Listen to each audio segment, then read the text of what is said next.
Morning, everybody. So it's Saturday. So last night I got a little bit done on this car. I basically cleaned the entire thing, washed the exterior, rinseless wash. I did some Nemesis and some Loki. The video came out yesterday. I started doing decon.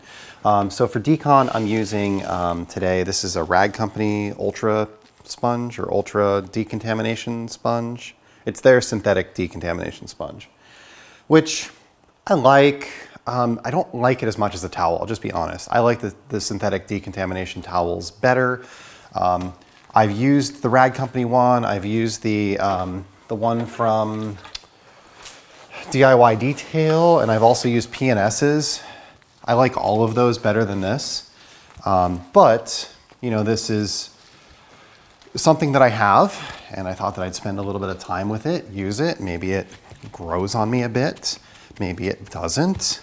And, you know, we can, at the very least, we'll use it up and just know that we don't have to rebuy it. And there's nothing against it. I like the towel better. I think that it works a little bit better. I think it's a little bit easier to use. But to each their own, right? That's why we have options. Most of these things, it's not a what's better. It's just what's better for me. I've been going around and deconning. There's no iron on the car. I sprayed iron remover on it yesterday and I didn't get any color change. So I've just been kind of not worried about the iron piece. So I'm not going to do the entire car with an iron remover, given that one, there's no visible black spots or rust, and then two, I didn't have any effect from the iron remover that I tried. So we're just going to say that we're good on that. If I did need to iron remove, because there was iron, then what I really like doing is spraying it and using the clay bar or decontamination towel or sponge and doing that in one combined step. I will say that a lot of iron removers are going to degrade the sponge in some way. So that is something that you just kind of have to deal with or not do it that way, right? There are ones that don't, I suppose, like DIY Detail does their iron remover and contamination sponge together on video all the time. But like Sodero, for example, will eat sponge. Once I go through and decon, I'm kind of doing like an area at once. So I did like the hood, the front fenders, the front bumper, and then I did like all the doors and windows on this side. Now I'm kind of working on the rear hatch. So as I go through and do it, I'm then going over it with a polish, and I'm just doing a light polish. I don't want anything, there aren't a lot of defects. I'm just introducing a little bit of marring when I'm using the decontamination sponge, right? Also, there's some slickness here. John mentioned that there was some sort of coating or something like that on the car, and I don't know exactly what the product is. So there's some slickness in certain places, like on the back of the trunk, there's slickness, but here there's not, you know? So it's definitely failed in a lot of places, but maybe not everywhere. So I'm just going through and polishing everything anyway.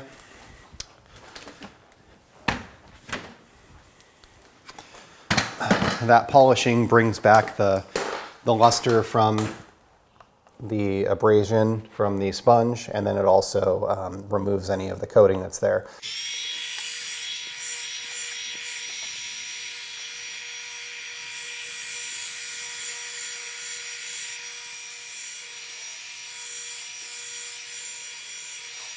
I've gotten more comfortable with the rotary over time. You kind of get used to slightly rocking it to make it move left, right, up, down, as you just kind of saw me do. As I've talked about before, I'm using, we'll call it the Ivan LaCroix method, because that's who I learned it from. I don't know that it's actually his method, but just using the rotary on slow speed, using a waffle pad, using a gentle polish. And I found that it works well. It's pretty easy to do. The machine isn't very loud because you're running it on a low speed, and I get a pretty good result. Generally, I'm doing like one panel, then pad washer. I talked about the pad washer attachment on camera, but basically we can squirt this, run it on low speed, spin it out on high speed. I don't get crap all over my cabinet, so seems to work pretty well. So yeah, that's really the process for now. I'm sure people are gonna ask me about the car. I at one point would have strongly considered a Tesla. This is maybe 4 years ago, something along those lines. I had told Jessica that it would be a good car for her. She, just drives from here to work, which is a short distance. We don't ever take her car on trips. She hates going to get gas. And, for those general reasons, I thought it would be kind of cool. You could just bring this home, plug it in. And I'm saying this, at the time the Y didn't even exist. I was talking about a Model 3. You could just bring this home, plug it in, get up in the morning, your quote unquote gas tank is full, and you don't need to worry about filling up. And then with solar, gas is essentially free at that point, as long as you're producing enough solar to offset your house. Then there were a couple things that changed my mind. And in my mind, they kind of all roll up to Elon in a way. I don't know that they should roll up to Elon. Like, they probably shouldn't, honestly. But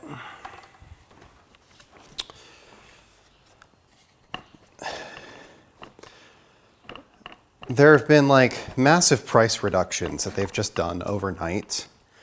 So normally, like, as you release a car, over time the price might go up or might go down with the market. The market dictates what you can kind of charge for something. But what we've seen with Tesla, and this has happened a couple times now, is they will release a model, and that model will be, I don't know, we'll say $50,000 is a round number, right?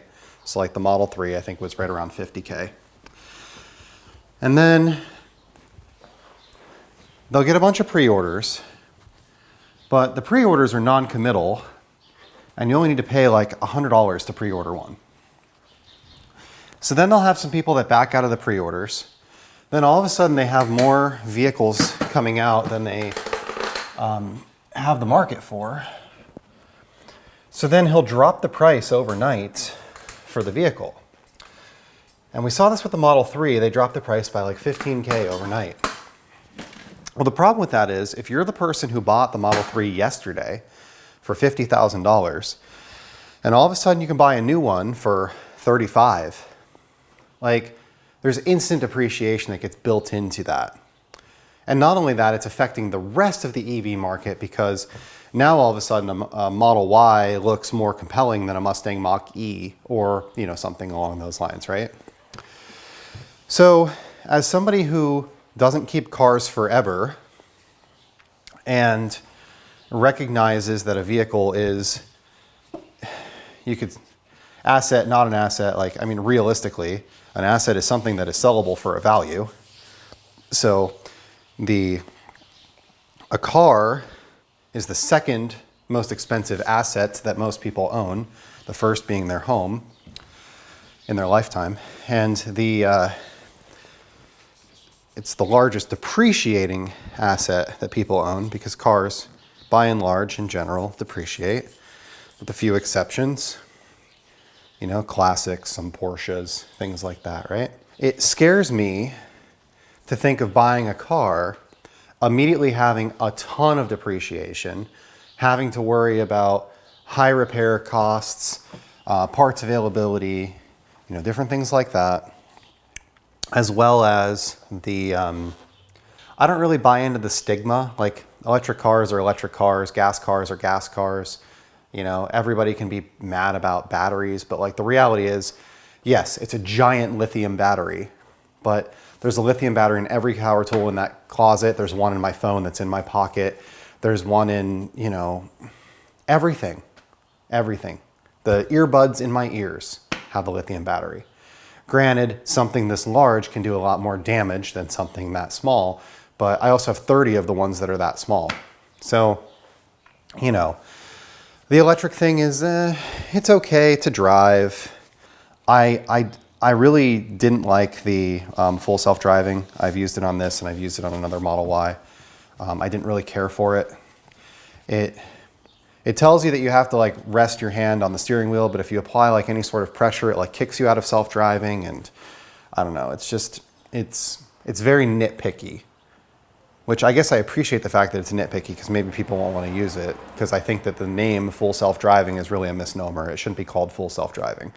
It should be called like computer-aided driving or AI-assisted driving or something along those lines to depict what it actually is, because it's not a self-driving car. And there are so many people out there that abuse that.